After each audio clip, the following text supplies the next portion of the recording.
of many of us, and which I think has a lot to do with how we understand both familial and sporadic ALS, and that is the question of what we're learning recently about oligogenetics and epigenetics in ALS.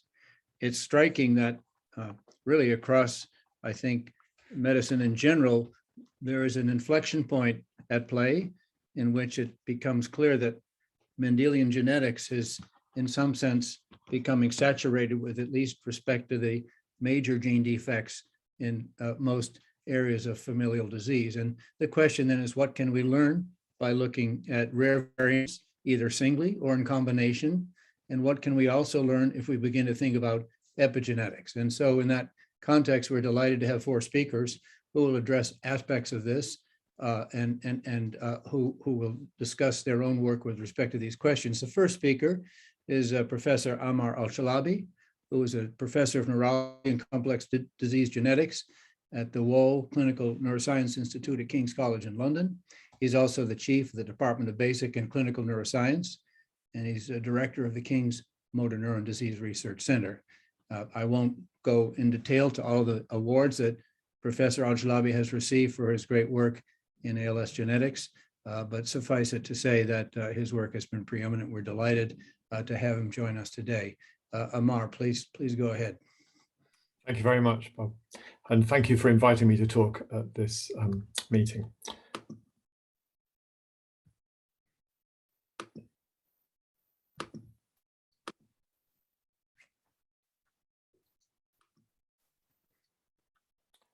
Can you see my screen full screen?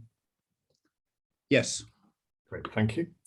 So I'm going to be talking about ALS genetics and what we know so far. I'm going to be talking not only about rare variation, but also common variation.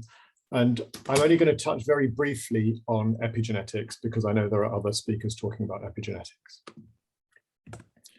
So the genetics of ALS, the heritability is about 60% in total for ALS, not just in familial forms. And we know that from looking at twin studies. But traditionally, ALS has been divided into familial or sporadic forms. But when you delve into this, the term familial is very poorly defined. As a result, we see familial ALS genes in apparently sporadic ALS. And that, in fact, is expected statistically, which I'll show you shortly. It can also happen because of rare de novo mutation happening in a parent in the germline. And it might also happen through mosaicism, because, of course, you could have mutations occurring as the embryo develops into an adult. Now, just showing you statistically that sporadic ALS and familial ALS should be fairly indistinguishable. This is the lifetime risk of ALS. You can see split into male and female lines, and you can see that about the age of 85, the risk for men is about 1 in 250, and for women is about 1 in 400. But ALS appears rare because the prognosis is so poor. So in fact, it's actually a relatively frequent condition at 1 in 300, roughly combined. And traditionally, we're taught that familial ALS is 5 to 10% of people. But familial doesn't necessarily mean genetic, because, for example, it's possible to have familial clustering by chance. And this is a nice study from Susan Byrne and Orla Hardiman's group. On the right, you can see the graph. The black line is the probability that at least 2 people are affected. So the proband and 1 other family member affected just by chance because there's a 1 in 300 probability of being affected. And the second line is the chance of there being 2 family members in addition to the person who first presented. Furthermore, a genetic cause could still appear sporadic, and that's because most ALS genes demonstrate, in fact, all of them really, demonstrate age-dependent penetrance. So that means the older you are, the more likely the gene is to manifest, but you may die of other causes before it ever manifests. And at any particular age, you may not have yet developed ALS. So what that means is the size of the pedigree will also affect the probability of a disease gene, even if it's transmitted, actually expressing itself. And you can see that in a pedigree where this is actually modeling the SOD1 mutation, if we assume 70% penetrance for the particular variant we're modeling, if you have a pedigree of 5 children, then at 70% penetrance, 82% of such families would look familial if you had a nuclear family, and about 80% of them would appear to be sporadic. So it would appear that there would only be 1 affected person within that nuclear family.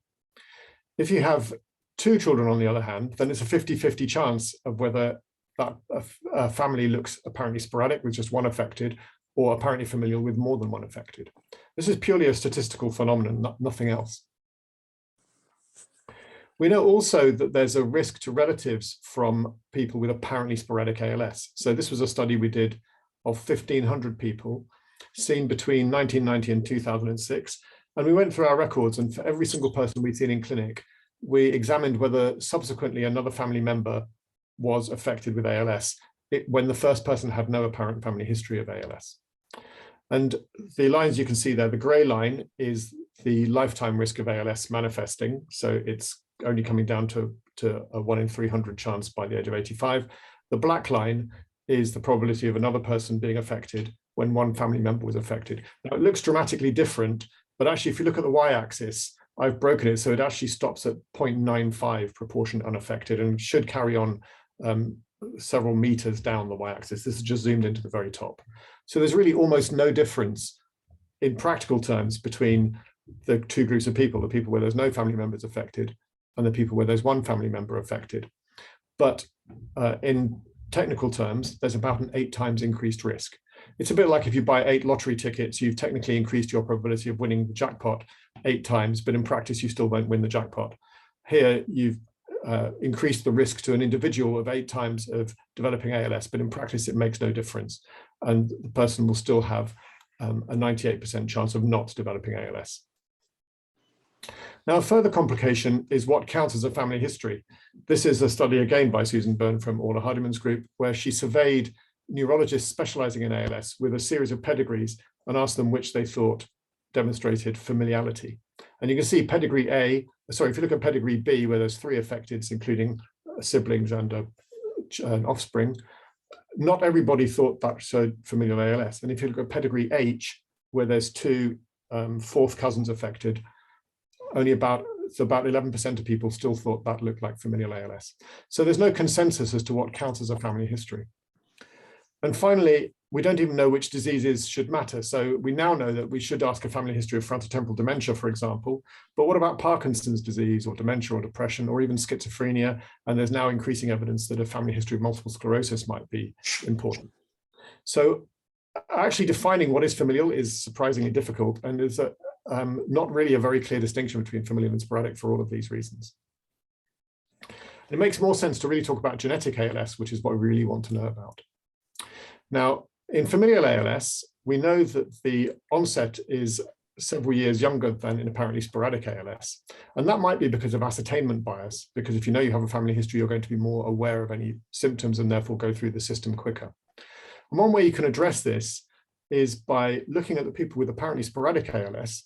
We've now done large-scale sequencing, and we did this study where we looked at people with apparently sporadic ALS, and we found the proportion of people who had a genetic basis using a Mendelian ALS gene causing their apparently sporadic ALS versus the people without any such gene apparent.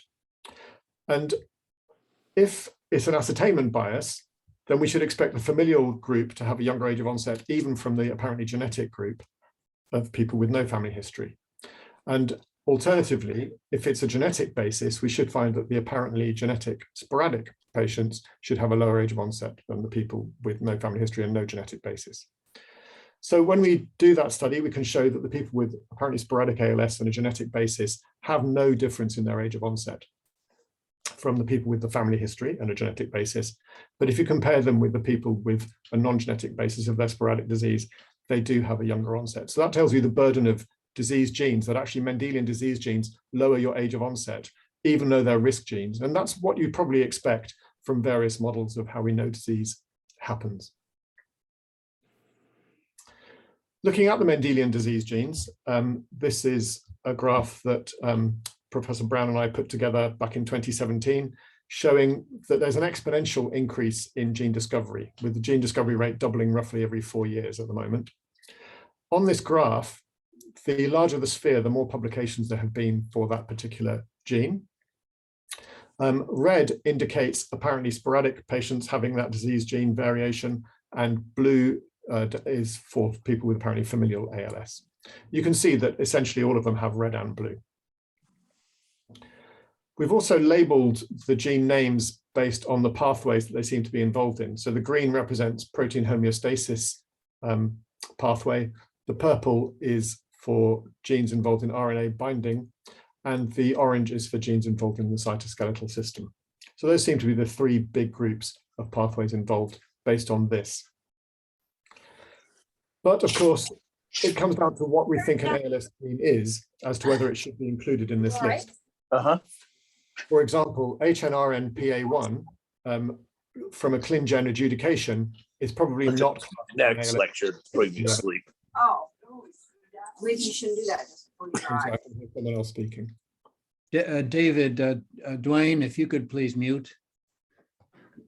Thank you. Thank you. So, and there will be other genes for which it's not certain whether they should count as ALS genes or not. And it's actually can be difficult to decide. The other problem is what counts as an ALS variant, because within any one gene, there'll be some variations that clearly are related to ALS with good evidence, and others that have less evidence as to their relationship with ALS. And mutation adjudication will become increasingly important as gene therapies come online. Now, most of the work's done so far to try and find ALS genes has been looking for ALS risk genes. But it's not clear if an ALS risk gene actually is what we should be looking for, because we are treating people after they developed ALS. And really what we want to do is therefore modify their survival. So if the risk gene is involved in mediating survival and is an ongoing process, then that makes sense. But if the risk gene simply triggers an event and which has some other cause, some other basis for affecting survival once it's started, then that's what we need to tackle. A bit like if you blow out a match after you've lit a fire, it doesn't make any difference to whether the fire carries on or not. This matters because if you want to target your drugs that you're designing, you need to target them with the right pathway. You want to improve survival, not reduce risk, unless you're treating people before symptom onset. So we can look at one gene to see if that's the case. And by the way, if any of you have seen this film Free Solo, it's a documentary on somebody who really climbed El Capitan in Yosemite with no ropes or any kind of safety at all. That's him really doing it. So looking at the SOD1 gene, for example, we can see that on the y-axis here, we've got survival from onset in months. This is the distribution of groups of people within the ALSOD database and also from surveying colleagues. You can see that there are some examples of variation. One of them, for example, might be the A5V gene, A5V variant, sorry, of SOD1, where consistently that variant is associated with extremely poor survival.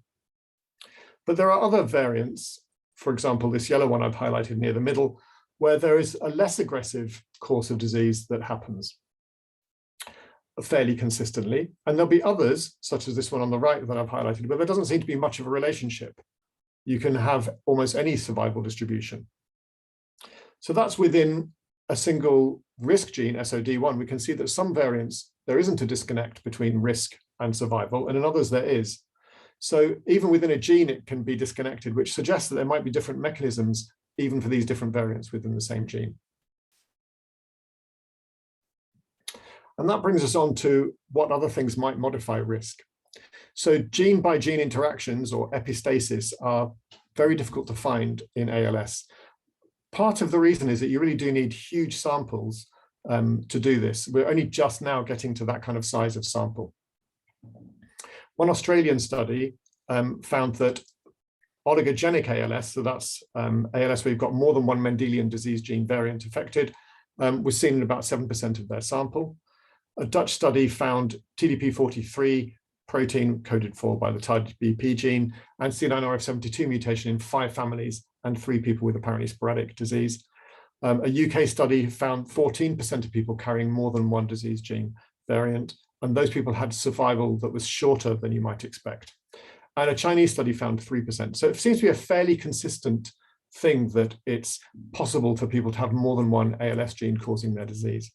And you would expect such people to have a younger age of onset, and because you'd expect the genes to potentially act synergistically, a shorter survival, although it's possible that they might act antagonistically and actually lengthen survival.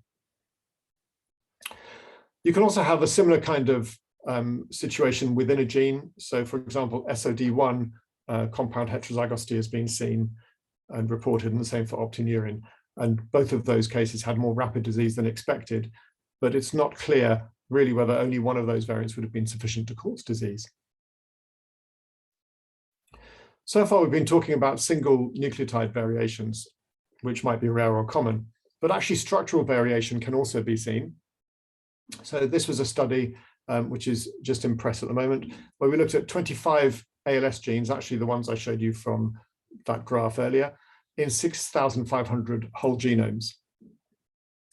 And we found ERBB4 insertion was quite common. It was seen in about a quarter of all of our controls, but actually it increased the risk of ALS nearly threefold. And surprisingly, it was found in 71% of the people who had respiratory onset ALS. So respiratory onset ALS affects about 1% of people. It's quite an unusual phenotype. So it's strange to see such a high concentration of an unusual structural event in that group of people.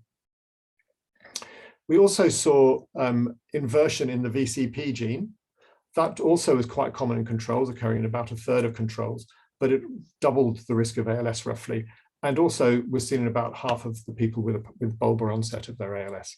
So that suggests that both of these structural variations might modify the phenotype of ALS, as well as changing the risk. Telomeres are the ends of chromosomes which contain repeat sequences that act as caps, and they reduce in length as people age, and they also changed in cancer. We looked at telomere length in DNA sequences taken from blood and from brain, and accounting for age and sex, because both of those can affect your telomere length.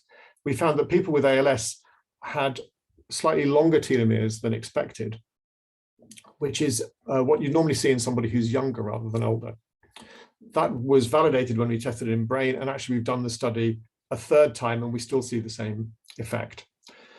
The shorter telomeres were associated with a longer survival. And so the longer telomeres, which increase the risk of ALS, were associated with a shorter survival. There was no difference in telomere length between people with apparently sporadic ALS and familial disease.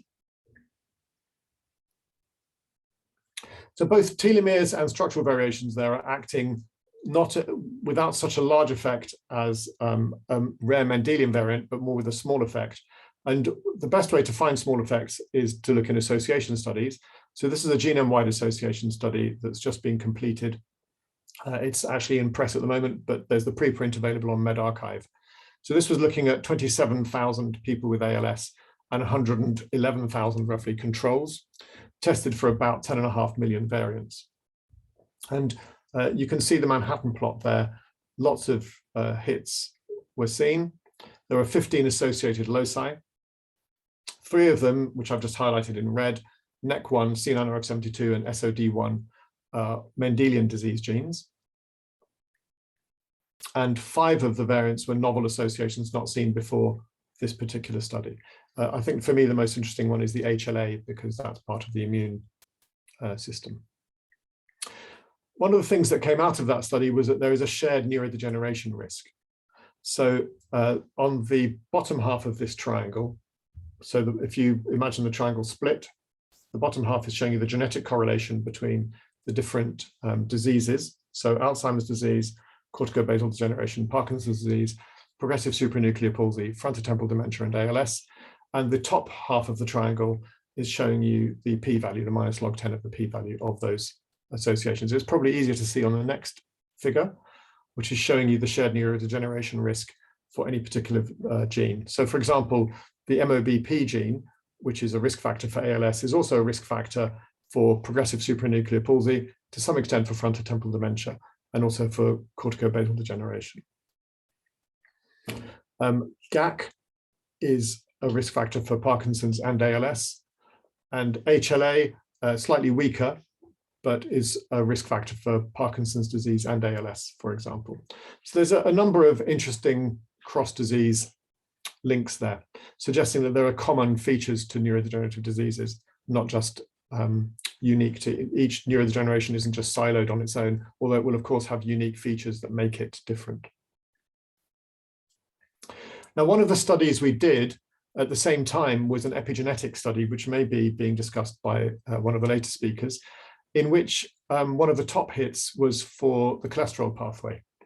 So we also did a Mendelian randomization study of the cholesterol pathway. Now, Mendelian randomization is a technique where you can infer causality between associations. And here we looked at whether cholesterol might cause ALS. It's important to also look to see whether ALS might affect your cholesterol, either through treatment or just through the risk. And so the right-hand box there is asking the question the other way around. Does ALS change your risk of having high cholesterol? And you can see it doesn't make any difference. But if you look at the left-hand box, then in most of the methods used to perform the Mendelian randomization, there was a causal link between cholesterol pathway and ALS, suggesting that a high total cholesterol increases the risk of ALS. Now, because that's causal, that does also suggest that changing the cholesterol level would impact the ALS risk. But what's not clear from this study is whether it's LDL cholesterol, HDL cholesterol, or total cholesterol. And so those kinds of things will need to be teased out. Ideally, also, we'd want to do this another way to confirm that it really is an association seen in blood cholesterol, not just by proxy using genetics. Mendelian randomization was also looked at by our colleagues in Sheffield. Jonathan Cooper-Knock and Pam Shaw and Chris McDermott did this study looking at exercise. And they showed that there seemed to be a risk of a causal relationship between high level exercise and ALS. But in their study, they suggested that actually it was the tendency to exercise. It was rather than the actual exercise itself in people who are genetically susceptible that resulted in the relationship. We've also looked at whether smoking, because there have been many studies suggesting that smoking affects ALS risk, whether smoking is associated, and we couldn't find strong evidence of a relationship between smoking and ALS. So that's just to tell you that genetics can be used not just for understanding genetic risk, but also environmental risk. So just to conclude, the genetic architecture of ALS is of rare and common variation. Those overlap with other neurodegenerative diseases, and environmental risk factors can be identified through genetics. I'd just like to thank my funders and also my team that did all of the work you've seen. Thank you. Thank you so much, Ammar. That is, as always, is a provocative and very, very stimulating a presentation. We're very grateful. There are some questions from chat that I'll express to you. It is asked, if someone has a structural variation in ERB-BB4 but no other Mendelian ALS gene, would you expect that they would have a genetic mutation not yet identified? You wouldn't have to expect that. It does double your risk of ALS. The way I think of ALS is being nudged towards a threshold of developing the disease. And something like ERB4 will give you a small nudge, whereas something like SOD1 will give you a very big nudge. And so ERB4 would increase your risk, and you may have some other factor like another Mendelian disease gene that hasn't been identified yet, tipping you over the edge. But it doesn't have to be that. It could be environmental factors, for example. Thank you. Thank you. And then a key question has been asked, is there any evidence that somatic, I think you used the term mosaic mutations, which occur in development, may underlie some of the sporadic cases? So the only study I know that's looked at this was from Guy Rouleau's lab. And my recollection is that they didn't show strong evidence for mosaicism underlying ALS. But that study isn't, it's very difficult to do a very large study of mosaicism, and that's what you'd really need. So ideally we need to do a study that probably need to be international, where we actually look at multiple people, multiple lines, because also where do you sample? Should you sample from multiple regions of the brain? Should you sample from motor cortex when the only thing you have left is the surviving motor neurons, etc.? And do you need to sample skin? So it's a complicated thing to do, and also spinal cord, of course, anterior horn, posterior horn. Thank you. I think we'll move on now